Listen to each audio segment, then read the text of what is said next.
Hi, everyone. Welcome to Lightworkers Secret to Success. It's Monday, and we have Aros Crystos joining us today, along with my friends, Adam Shaskowski, myself, Amanda. We have my friend Rebecca Tripp, my friend Colette, and my friend Pamela. We're all energy healers here. We all do all different types of modalities, and our gift to everyone else on a YouTube channel is bringing on different light workers, star seeds, authors to see what they're doing in their part of the world to make our world a better place. So thank you, Eros, for coming on and joining us today.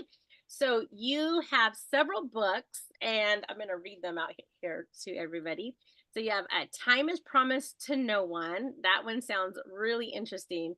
And The Dolphin Odyssey, Poems from the Heart, and Embracing Aloha. You said there was one other one. What was the other one you said? Conductor of Time. Oh, okay. That's the continuation from Time is Promised to No One. Oh, okay. So that's number 2. All right. Well, tell us a little bit about yourself and a little bit about your books. Oh my goodness. Well, when I used to give talks, I used to say my starship crash landed in Sweden. And to a certain degree, it's true, because ever since I can remember, I have had very powerful, for me, experiences around dimensions and star beings and starships and things like that. And so I discovered at a very early age that this world was like a reverse mirror effect. Everything was upside down. And even that, they tried to sell me a reality that I couldn't buy into. Mm-hmm. And so I was quite aware from a very early stage, and that made me look at life and what was important. And for me, there was only one thing, is to remember that who I am, and that everything I was looking for is within me. Mm-hmm. So my life became like a Greek Odyssey, a quest for the truth. Mm-hmm. And because, like a Greek Odyssey, all the gods and other beings tried everything in their power to stop me or put in front of me challenges that are almost impossible to overcome. But I have a very stubborn streak, and also I'm a warrior, a Viking warrior. I mean, I grew up in Sweden, and so we did our family tree a really, really long time ago, and we went right back to the Vikings. Okay. So that is still in me, and so. And I call all of this adventures in consciousness, because it is really what it is. This physical life that you and I think we are living is just another dream. It's no different from the ones when you go to bed and you dream during the night. The only difference is that in the dream state, we have access to different dimensions, and time doesn't exist in the way that we perceive it on the physical plane or in the waking state. Yeah. But it's the two sides of the same coin. Mm-hmm. Mm-hmm. Kind of like that, like you said, the mirror is flipped upside down and everything's backwards or upside down. So it's the same kind of thing. So how did you get over the challenges? I mean, you're a warrior. So when you had all these challenges put in front of you, maybe you can tell us a little bit about that. Well, first of all, as I had that warrior spirit and rebel spirit, I wasn't going to let anything conquer me or stop me. But also with a lot of laughter, humor, and basically taking refuge in my galactic family, if you like. And also when I started playing with the dolphins and whales, over 30 years ago in Hawaii, that kept me also as well to stay in a positive state. Now, that said, I still have moments where I get really annoyed and irritated and don't want to play this game anymore. Because to me, when I grew up in Sweden, I used to say, this reality is a Mickey Mouse reality. And it really has no meaning except to discover it has no meaning. And so I entertain myself a lot with energies, travel to different places with an energetic field, and had many experience around other dimension and starships and things like that. And that kept me entertained. But also, I liked beautiful places. I liked to travel, and I liked fun clothes, costumes, and then of course I developed my clothing brand, Galactic Orgasm Design. Oh, yeah, wow. And yeah, Radha knows about that, and it's basically vibratory frequency clothing, and I've won 2 awards for them. One during the LA Fashion Week in 2012, and then another one in 2013. Well, I love So I've been looking for that as well, like, clothing that's gonna keep our frequency and our vibration higher and not, keep us kind of dumbed down. So I love that. absolutely, but what you're wearing black, I it know. absorbs all energies around. Oh, okay. And it does. Yeah. So if you want to do interviews and be exposed to a lot of energies, wear white. Okay, right. Well, I always say me and white don't mix because I'm so messy. Yes, well, but it protects you. The white protects me. Okay, good. This is my Yeah. scrub top. I came straight from work, so this is my scrub top. So, anyways, I just wore this. I don't wear black every day, but I do like black. It could be because energetically, I might be trying to block off some other people's energy because I feel so many people's energy. So that consciously, that makes a lot of sense for me. But I thank you for that. Mhm. Wow. So I have another question for you, and then I know other people have questions for you too. But how did you learn that you could communicate with the dolphins? I'm really interested in that. Well, let me see here so I can be honest. Well, if you ever read Dolphin Odyssey, Mhm. you will come to realize that the dolphins are vibrating I don't like to use the words 4th and 5th dimension because it's been so misused, but just for the sake of words, they already existing in the 5th dimension and higher, if you like. Okay. And how it all started was I was actually sitting on Muir Beach outside San Francisco in Marin County. There's a very famous beach called after John Muir. John Muir was he explored nature and lived a lot in nature. And I was on a crossroad. Now, I've been on my spiritual journey, as I said, since very, very young age. But at this moment, I was on a crossroad. And being a writer, or at least wrote things, I had always the paper and the pen with me if I got inspired. And suddenly, I'm sitting looking out over the ocean, and these messages and symbols starts coming through me very quickly. And I said, wait, wait, wait, wait. And then it said, the dolphins. So I said, the dolphins. I mean, I really liked Flipper. Mm. And that was the extent to it at that moment, how I felt about dolphins. And then I received these telepathic messages for the next 10 months. in the beginning, it was very about myself mostly, but then they started to take me out into the galaxy and the universe, explaining phenomena that the scientists hadn't even discovered yet.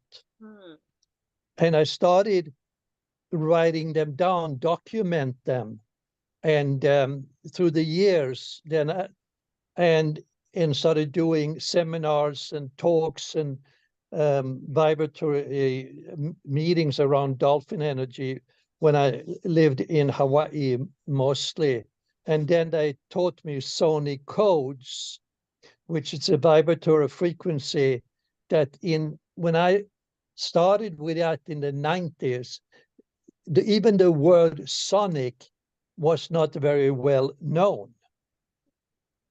And so these sonic codes comes through my vocal cords and basically take people to the core of their being. And what I've seen and experienced is tremendous healings, because I recognize I'm not healing anybody. If anything is healing, it's the body, if I allow it to do its best work.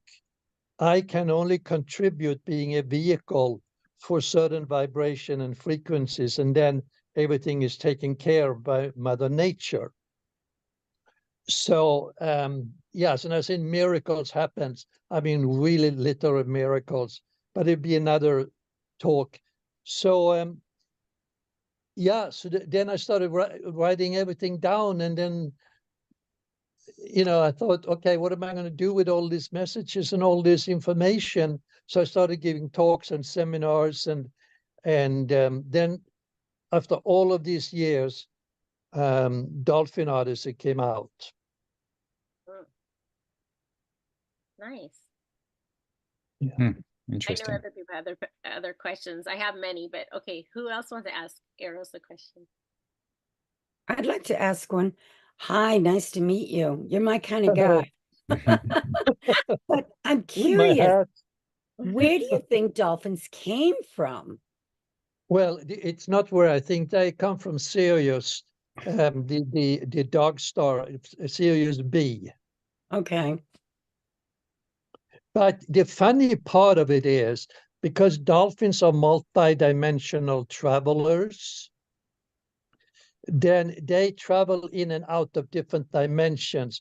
And because of that, I came to discover that the oceans are the next frontier, not space. Oh. Because if you want to travel to different planets or galaxies or dimensions, you start in the ocean. All space travel start in the ocean, because within the oceans are portals that you can access. In Hawaii, there is currently a portal that you can access other dimensions. It's not readily used because the military are very, very aware of it, and they are kind of gardening it, if you like. Mm-hmm. Ask about that. Do you think it's on the island of Kauai or Maui? No, this is on the Big Island. Oh, it's on the Big Island. Yeah, Okay. because Big Island is the least one that has been compromised. The energy of Madame Pele, the goddess of the volcano, is still very, very predominant. And she's still very, very alive. And many people, including myself, we experience her. And when she is not happy, we know it. She starts rumbling. Well, I have people around here on the East Coast of the United States that have taken rocks from Hawaii, and bad things can happen. Yes, not a good idea. It's a mild curse. Right. It's a mild Kelly curse. doesn't like that. Well, but it's true. It is true. Yeah. Eros, I do have a question. I recently, well, not recently, a few years ago, I watched a documentary called Seaspiracy. and they were talking about what Japan is doing to the dolphins, how they corral them into a bay and then they basically kill them there. Right. Why would dolphins want to experience that or go through that kind of pain and be slaughtered like that?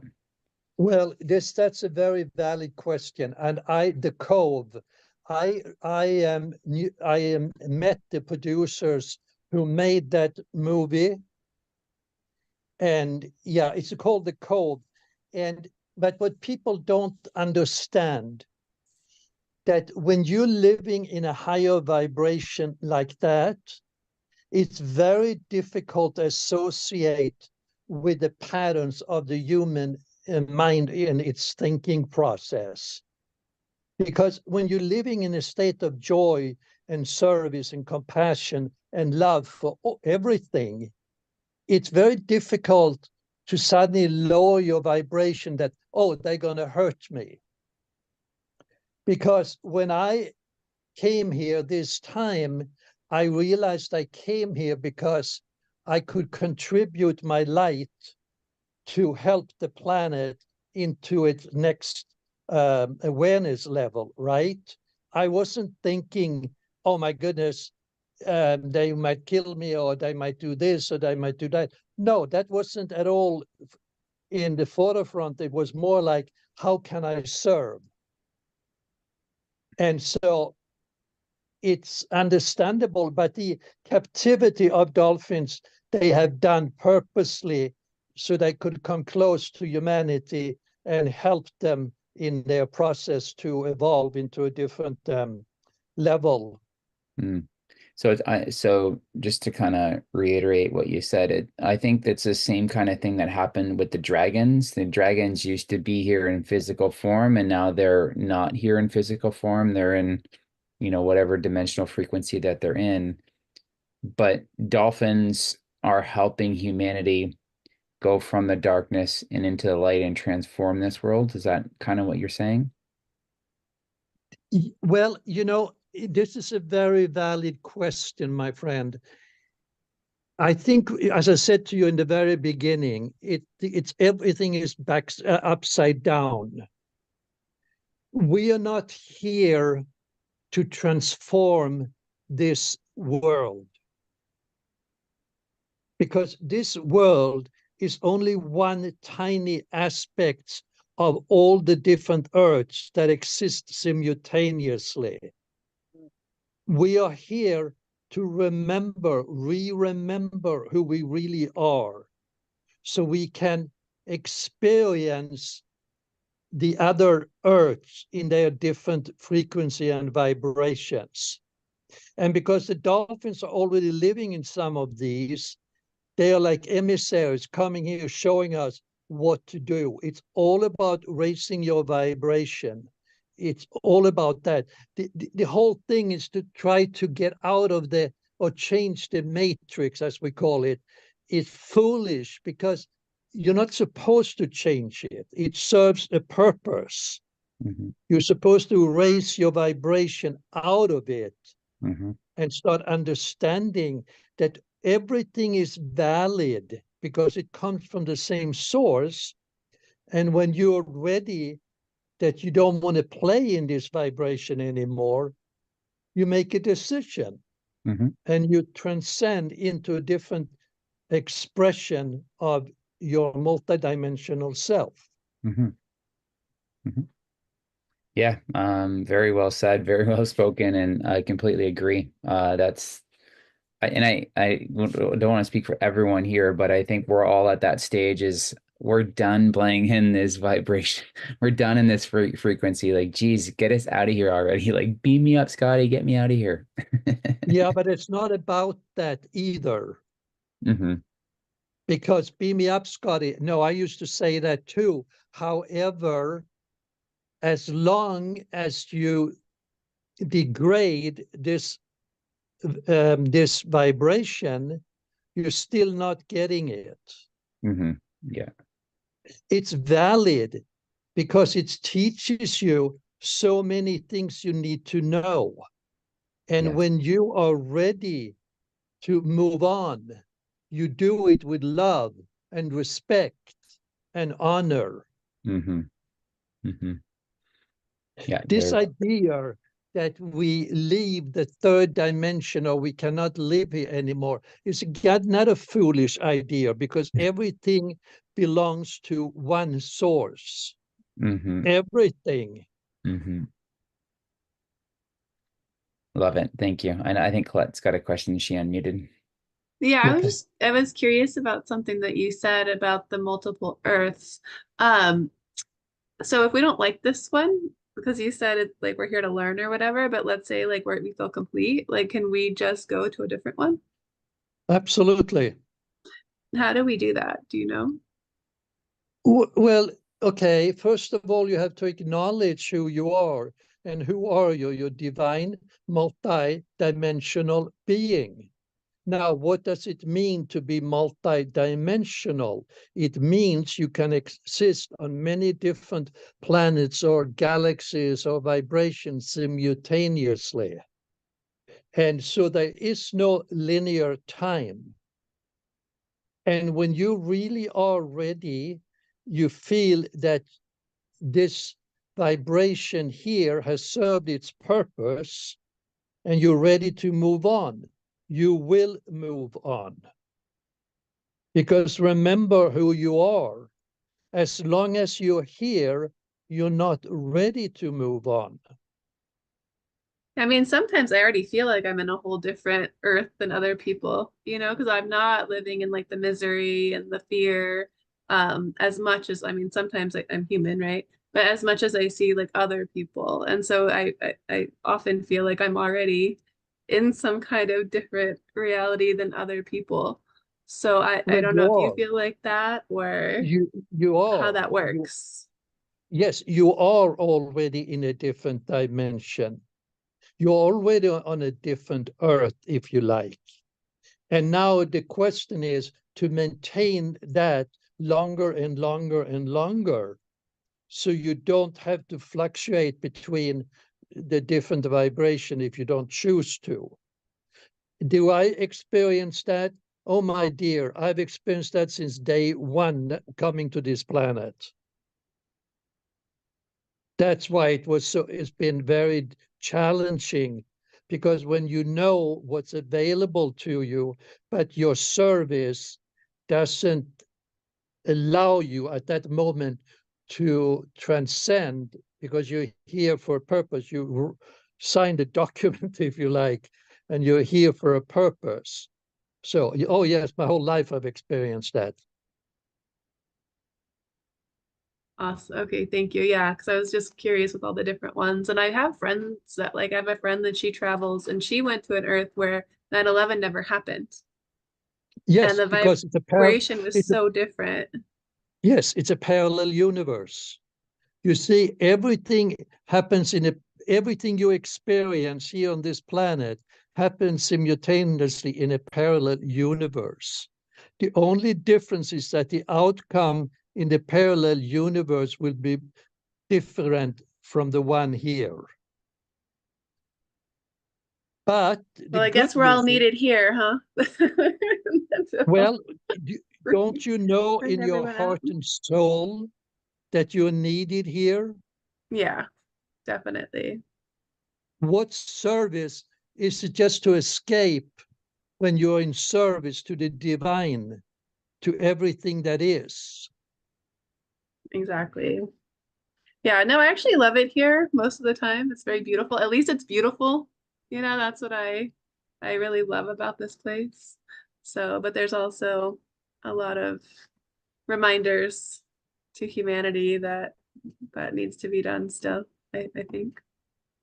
Yes, and when you're ready, you leave.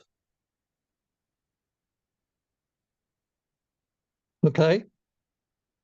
Nice, nice. Aros, tell us about your sonic codes and what do you do with those? Well, if you go to my Facebook page, Aros Crystos Sonic Codes the Movement. Okay.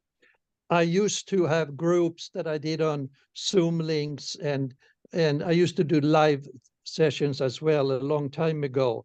but then, COVID happened and all of that stuff. So, but I'm always available and open if someone wants to put together a gathering on Zoom or in live or whatever, because I've seen miracle happens. There was a woman in Escondido many years ago.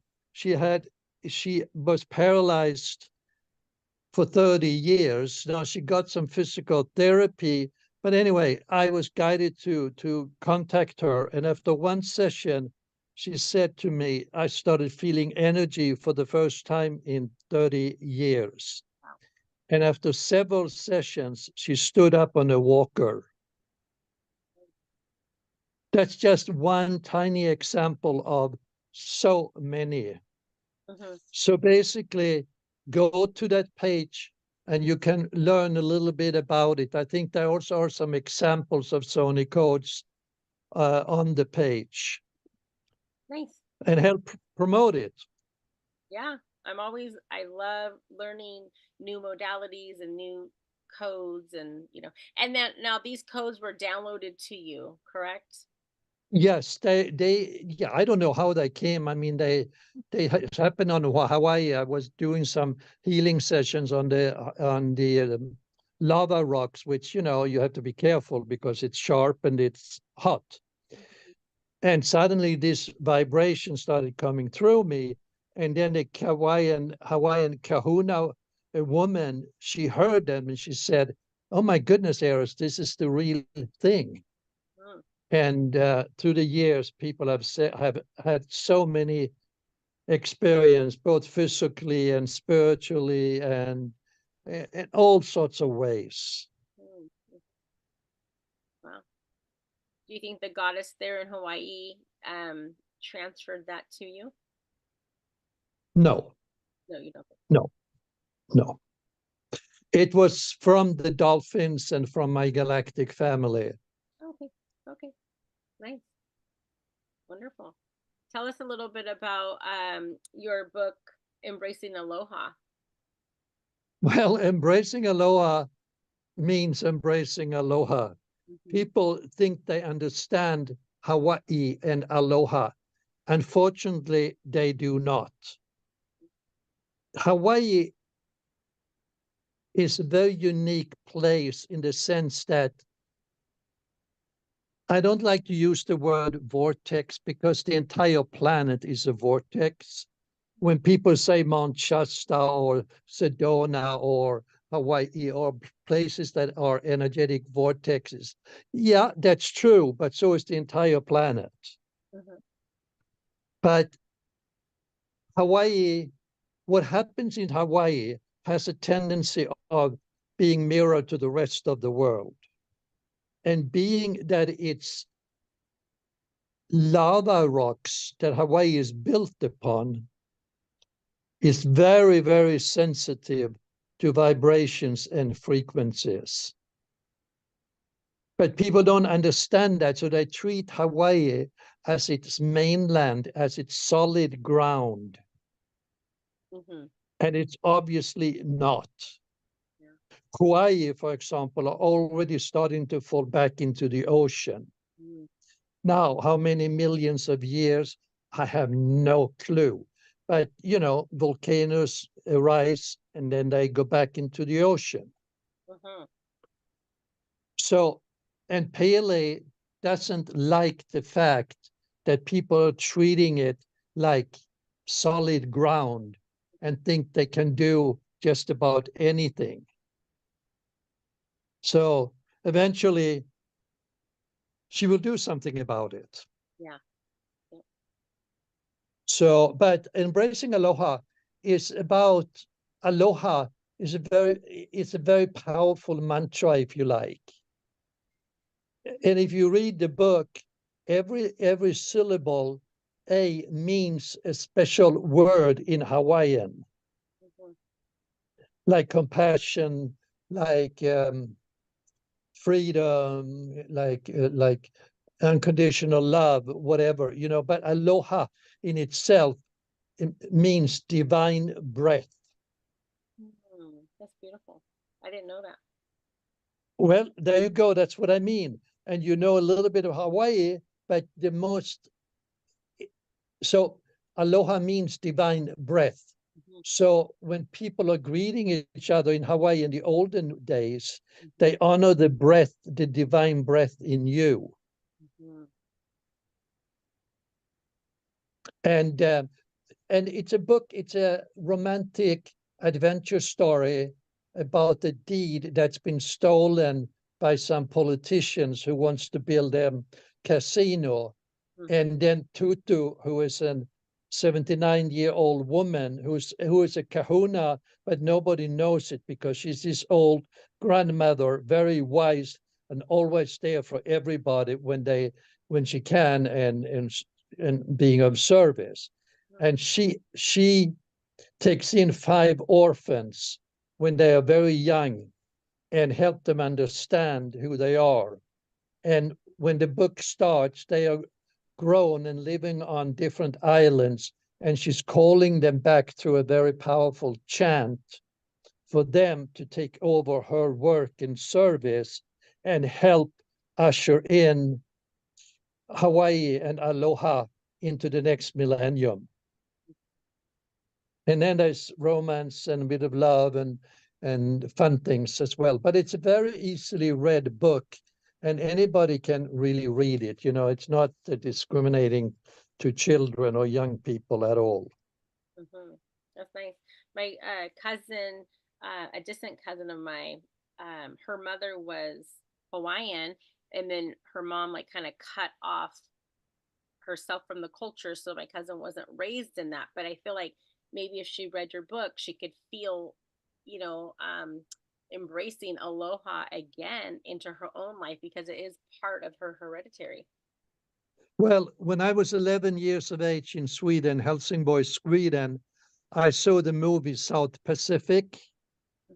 It's a musical, and it took place on the island called Bali Hai, but it's Kauai. And I was only 11 years of age, and when I saw it, I felt this energy from this island, and I thought, I had no idea where Hawaii was, but I knew I was going to go there someday. And lo and behold, in the mid-90s, no, actually, that's not true. In 69, I went to Honolulu for the first time. And I felt totally at home. Almost like the island was waiting for you to get there? In a certain way, because I was never treated like a haole, you know, like a white person. Yeah. I was always respected and looked upon like I belonged. I love that. And yeah, so, but then the next time was in the 90s when I moved there. Okay. How long did you live there? Oh my God, off and on for 30 years. Okay. I'm still living there. I have a house with my wife there. Okay. All right. Nice. Pamela, did you have a question for Aros? Yes. Okay. I'm just sitting here listening. I know. I am listening to you talk. It kind of reminds me. I watched a long time ago one of the Star Trek movies where they went back in time to save the whales. Yes, the journey back home. Yes, and it was like I knew that was so important because people did not realize. And I think they still don't, just how much. I come from a Native American background, so everything is interconnected. You're attached to everything. And so that realization, I think, is not there with so many people, that what we do affects the planet. And if we take something away from the planet, we're harming it. And the whole concept, like, to me, the answer to every question is love. If you're coming at something with love, then you're healing, you're giving of yourself for that. And I just was always attached to that. So when you're talking about how you can talk to dolphins and whales, I was wondering, what's the difference when you're communicating with them between the two? Are they similar, or is there a difference? If you're looking at the whales as the void where everything rises from, Mm-hmm. And the dolphins as the Shakti, the divine female energy.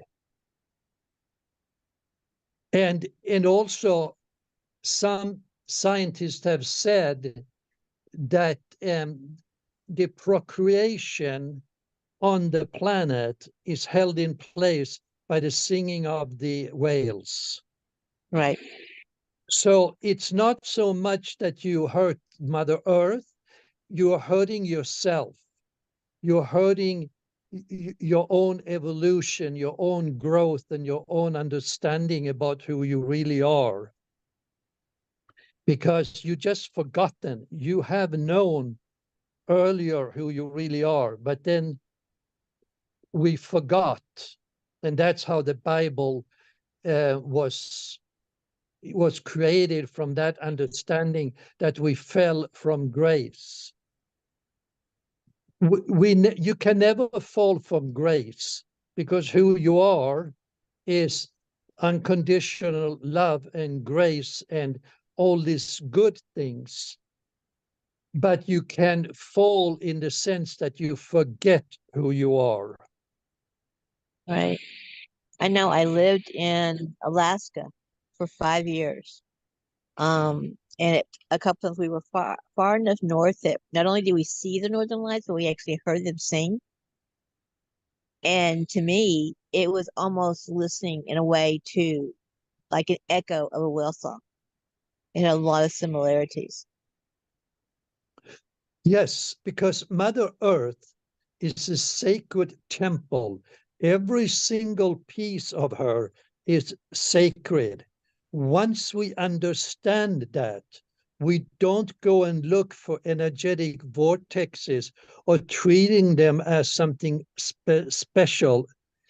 We then understand that we are walking on holy ground, holy soil, if you like.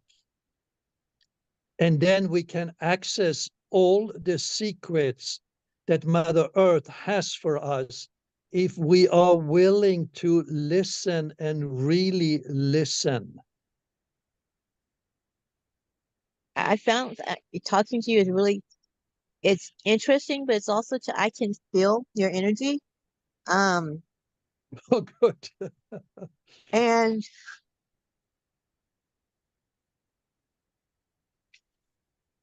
wait a minute. It's really cool because I was diagnosed like 4 years ago with cancer, and so I don't always feel that energy.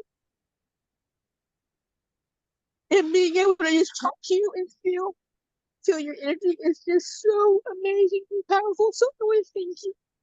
Thank you for being here. My dear, you can get my phone number and call me anytime you feel in distress. I will be there and help you and being a service to you. Thank you. Okay, make sure you get my phone number on my website, and I'll be there for you. Eros, Okay. I see a lot of women recently starting to have births, dolphin births, like around dolphins. What are the benefits of that? Oh my goodness. It's not recently. It started in Australia in the 90s, even a little bit earlier. When you are born underwater, first of all, and dolphins are present, you become like a fifth dimensional being almost instantaneously. Because when you're born from the fluid in the woman's womb into fluid, there's not that shock effect like the physical. Suddenly you come out of this liquid and suddenly you come onto this cold, very, very unloving environment. And so, and babies that are born underwater can swim underwater for 15 minutes easily. Wow. They're like angels of the sea, if you like. Wow. And they have these superpowers. And Yes. Oh, it has every benefit you can think of. I always say to women who's going to give birth, even if you can't be with the dolphins in the ocean, find a pool, do something to birth your child in water, because that's the natural transition. Mm-hmm. Well, and they're saying too that, lying down on your back and, your feet in stirrups or whatever, that's like the worst way to ever give birth, because it's so difficult to do when you do it like, you're, spread and, legs apart, and then it's coming out that way. It's much, much easier. It's gravity just kind of, helping things along. Well, if you look at the olden days when they didn't have hospitals or nursing, and the women just went out in a quiet place and gave birth very easily. There wasn't a big deal. Mm-hmm. And it should be easy because it's a natural thing. It's not supposed to be what it is today, but that's why I said again, it's a upside down world. Everything that is natural to us, we have made complicated. Mm-hmm. Everything. Yep. Yeah, that's for sure. That's for sure. Well, Aros, I thank you so much for being here today and sharing all your divine wisdom with us and your books. And I'm going to refer my cousin to, of course, the Embracing Aloha, because I think she'd really love that one. And we're going to put your information, your website in the description here. And I'm going to check out your Facebook group because I'm really interested in that. And I think everybody else here will as well. I'll put it in the chat. Did you guys write it down? If not, I have it. I can write it in here. So, Amanda, where this going to be available, on a YouTube channel or where? Yeah, it'll be on YouTube. It's called Lightworkers Secret to Success. And so as soon as we get it, I will send you the link. Thank you. Yeah. Thank you. Yeah, for sure. I want to get this out to everybody. Okay, well, thank you again, everyone, for tuning in and watching Lightworkers Secret to Success and meeting Aros Crystos and all the wonderful things that he's doing. Tune in with us next week and we'll have another person to interview. Have a great day. Bye. Thank you so much. Everyone. Thank you. Thank you, Aros. Bye. Ciao. Aloha.